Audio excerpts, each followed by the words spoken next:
હવામાન વિભાગ દ્વારા 30 જુલાઈથી 2 ઓગસ્ટ દરમિયાન ભારે વરસાદની આગાહીને પગલે વાવથરા જિલ્લા વહીવટી તંત્ર એલર્ટ મોડ પર આવ્યું છે. જિલ્લા કલેક્ટર મયુર મહેતાના અધ્યક્ષસ્થાને થરાદ કલેક્ટર કચેરી ખાતે ઉચ્ચ સ્તરીય સમીક્ષા બેઠક યોજાઈ હતી. બેઠકમાં સંભવિત પૂર જેવી સ્થિતિને પહોંચી વળવા સ્થળાંતર, રેસ્ક્યુ બોટ, જરૂરી સાધન સામગ્રી અને બચાવ રાહત કામગીરીની તૈયારીઓની સમીક્ષા કરવામાં આવી હતી. જિલ્લા કંટ્રોલ રૂમને 24 કલાક કાર્યરત રાખવા તેમજ તમામ વિભાગોને હાઈ એલર્ટ પર રહી સંકલન સાથે કામગીરી કરવા સૂચના આપવામાં આવી છે. સંભવિત આપત્તિને પહોંચી વળવા એનડીઆરએફની ટીમ પણ તૈનાત રાખવામાં આવી છે.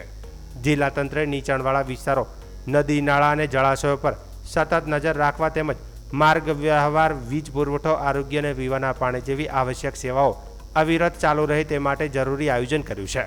કલેક્ટર મયુર મહેતાએ નાગરિકોને બિનજરૂરી બહાર ન નીકળવા, પાણી ભરાયેલા રસ્તા અને કોઝવે પાર ન કરવા, અફવાઓથી દૂર રહી માત્ર સત્તાવાર સૂચનોનું પાલન કરવાની અપીલ કરી છે. કોઈપણ આપત્તિજનક પરિસ્થિતિમાં જિલ્લા કંટ્રોલ રૂમ 02737 22 33 74 પર સંપર્ક કરવા જણાવ્યું છે.